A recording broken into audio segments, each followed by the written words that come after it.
Hello. It is still Friday, April the 3rd, and we are ready for science.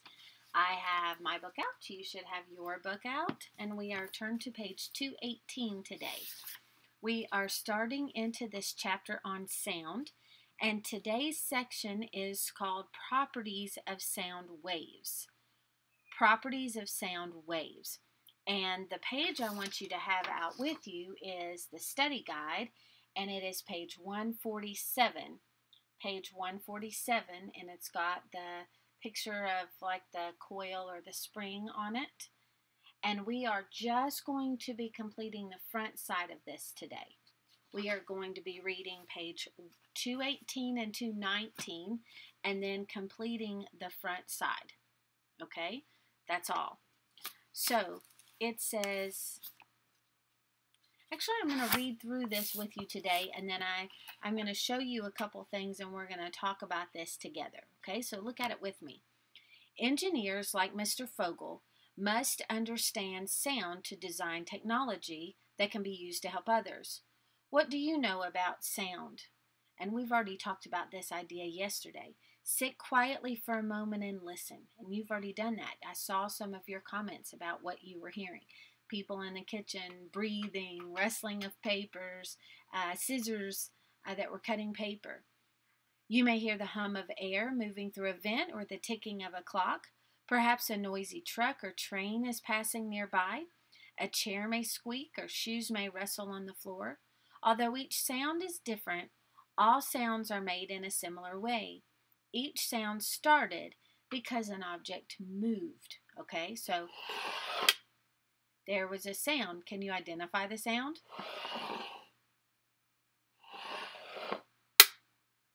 That might have been a help. Let me help you.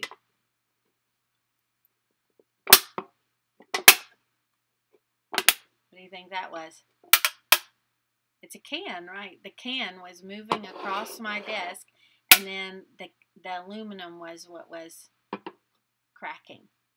Okay? So the can moved and made the sound. What about this? See if you can identify this sound.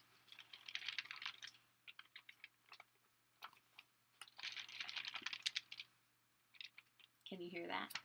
What is that?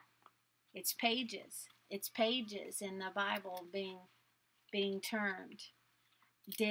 So is that true for that? Each sound started because an object moved. Okay? Now, here's breaking down sound and what exactly it is. Okay? The movement of an object causes vibrations. A vibration is a rapid back and forth movement, a vibration. Sound is a vibration that can be heard. So even in your throat, when you speak, your vocal cords are vibrating and then it's making noise. Ah. Okay, that's what sound is caused from. The ticking that comes from a clock is caused by the movements of the parts inside the clock. The parts vibrate as they touch each other. They cause the air molecules around them to vibrate too. These vibrations blend together to make the ticking sound that you hear. Okay, let me tell you something cool. When I went to a church for the deaf, of course, they couldn't hear anything. So if we wanted to get someone's attention, okay, there was a man who stood in the back and he collected the offering. Well, think about your church. When it's time for them to collect the offering, all they have to do is say, "Ushers, come forward." And then they would come forward. Well, in a church like that, if I say ushers come forward, he's not going to hear me. And if he's not paying attention, he's not going to see anyone call for him. Because this was the sign for usher. They would call for ushers. And if he wasn't looking, which happened a couple of times, he didn't know to come forward. So what would they do to get his attention? If he wasn't looking, if he didn't see anybody waving, guess what they would do? They would stomp. Could he hear the stomping? No, he could feel it. The times when they played music in the church, they had speakers on both sides of it. It was kind of a smallish room. It wasn't a huge place because it was a church inside a church, like we met in an upstairs room of a larger church. There were speakers on the sides of the walls, and they turned it up really, really loud. Why? And you put your hands on the seat in front of you. Why? Because you could feel the vibrations. Sound is a vibration. And so, no, they couldn't hear it, but they did know there was sound. There was a little boy in front of me who sat in front of me who was 5, and both of his parents were hearing. But he was not, so they were bringing him there so that he could understand sign language more and get more out of the service. Well, he realized that he could make noise through his sound, and he probably could feel it. That's how he knew he was making sound. So he would go, ah, and even though he couldn't hear it, he knew he was making noise. And his parents would just sign to him, you better stop, blah, blah, blah, blah, blah, blah, blah. And you know what I saw him do one time? He looked right at his parents and went, closed his eyes, just like a little kid who plugs his ears and says, I'm not listening, I'm not listening. He closed his eyes so that he couldn't see his parents. He did get in trouble, I can tell you that much. Okay, so sound is through vibrations. Sound moves through matter in waves. A wave is a disturbance that moves energy from place to place. So think about a wave in an ocean. Is it a disturbance in the water? And does it move things? Yes. Picture it in that way, okay? The matter through which a sound wave travels can be solid, liquid, or gas. Solid, liquid, or gas. But most of the sounds that we hear travel through where? Where do you think most of the sounds we travel through, or we hear, travel through the air, don't they? Because we're just talking and the sounds are traveling through the air. Sound energy moves from vibrating objects to the ear. You hear sounds because the vibrations of sound energy cause your eardrum to vibrate.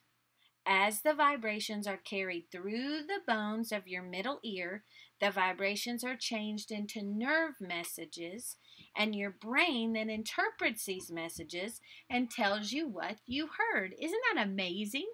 Look at how God has made us. He designed the world, first of all, to include sound and noises, and then gave us bodies that were specifically designed to interpret those noises and know what they are. Sound waves can be described as mechanical waves. Now we're going to know what that means. Mechanical waves must have matter to travel through. A mechanical wave has to have matter. So sound has to have matter. It can be solid, liquid, or gas, but it has to have matter. Energy causes particles in the matter to move and vibrate. Sometimes you can feel sound waves. When you hum, you can feel the vibrations that your throat makes. Those vibrations cause the sound that you hear. Other sounds that you might feel are loud thunder or the beats of a bass drum. In a sound wave, the particles of matter vibrate back and forth in the same direction that the sound energy is moving. Okay, so the energy moves away from where it starts. So the energy is moving that way. The motion of each vibration pushes together some of the particles of matter. This part of the wave is called the compression. Okay, so if you have a slinky, this is a good demonstration of it. If you have a slinky, get your slinky out now. Okay, pause me and go get it. Got it? Okay, now, when you move that slinky back and forth, if I push from this side, okay, if I slow it down, I would see that some of these are coming together, and then as they go apart, they're spreading further apart. So they get close together, and then they spread farther apart. And this, I'm going to read this. It says, as the motion of the vibration moves away from the compression, the particles spread apart again. This part of the wave is a rarefaction. Waves continue to form as long as the object vibrates. So as long as it is vibrating, there's waves. Okay, if I slowed that down, you would see some of it's pushing together and then it's moving apart. pushing, moving apart like an accordion, okay? So the part that's pushed together like that, that's called the compression. Even sounds like it, right? Press, compression, they're pushed together. And then the part that's spread apart like that is the rarefaction, rarefaction. So look at the top of your picture there. You see the diagram where it shows the part that's closer together, like this. That's the compression. And then it scoots away. That's the rarefaction. Okay? And you can see that on your picture there. It's got it labeled. And you're going to have to label that on your activity manual page right here. Okay? The way sound waves move is similar to the way a spring toy moves. Okay, so just like we talked about, if you stretch out a spring toy and pull one in, the coils of the spring move back and forth as the wave passes to the end of the spring. The particles in matter are not carried with the sound wave. They don't, I can't carry an object through my sound waves. Each particle vibrates but remains in place. Imagine what would happen if air particles were carried with sound waves. I would create a bunch of wind every time I would speak, right? Sound waves from a choir singing would cause a wind to blow. Okay, and we can't, that's not what we're talking about here. Now, most of this you can answer in just the 2 pages we read. I want you to turn the page for one last thing, because you see this picture on page 220, and you need one more word. You need wavelength, because this is the compression where it's pushed together tightly. This is the rarefaction, but when it includes both, okay, that's called a wavelength. The distance between one compression to the next is a wavelength. Okay, and you need that word to complete this diagram, and that's on page 220. Now, I want you to think back on what we read together and what we talked about, and I want you to go back and answer those questions. You should be able to do it in just a few minutes. Look back over the information, think back on what we talked about on the video, and answer those 8 questions. Okay. Below in the comments, I want you to name the sound that I think you would miss, that you think you would miss the most if you lost your hearing. If you lost your hearing, what is the sound that you would miss the most? Oh, and before I forget, I was going to teach you some more letters. Okay, let's review the letters that we did. A, B, C, D, E, F. That's what we did yesterday. Now the next one, here's another thing I want to teach you. I was taught this when I did my letters. When I started doing letters, I did them like this. And someone said, you need to keep your hand very still. You need to relax your elbow, but you only need to move your fingers and your wrist when needed. Don't bounce your arm up and down, okay? Now G is one finger to the side and your thumb behind it. G. Point it across your face as you're making the letter, okay? So we went from F to G. H, you're going to pull out the next finger. H, I. Now for J, you simply take that I and go straight down. J, J. Now K, take 2 fingers up and put the thumb in between. That's a K. Okay? All right. Let's go back to F. F, G, H, I, J, K, L, simple, thumb out, pointer finger up, L. M is 3 fingers over your thumb. And if it's a little hard to make it, it is for me because my thumb's so short. It's okay as long as you can tell that those 3 fingers are sticking up. M. Now for N, guess what? You're just going to go down to 2 fingers. So M, N, O,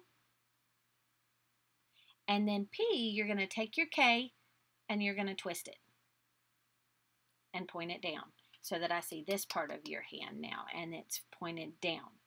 So it went from K to P. Okay, let's do that again. Let's start at A. A, B, C, D, E, F, G, H, I, J, K, L, M, N, O, P. Okay, let's practice. Let's spell Jack. J, A, C, K. Now change it to pack. P, A, C, K. All right, how about check? C, H, E, C, K. Good job. How are you doing? Okay. Let's see. Can you think of anything else? Let's do, how about back? B, A, C, K. How about llama? L, L. Now that's one thing to know. If you do two in a row, you just kind of take it down a little bit. And then you'll know it's double. L, L, A, M, A. Mama. Mama. M-A, M-A. All right. How you doing? Keep practicing. I hope you're enjoying that. Again, let me know one sound that you think you would miss the most. Have a great day.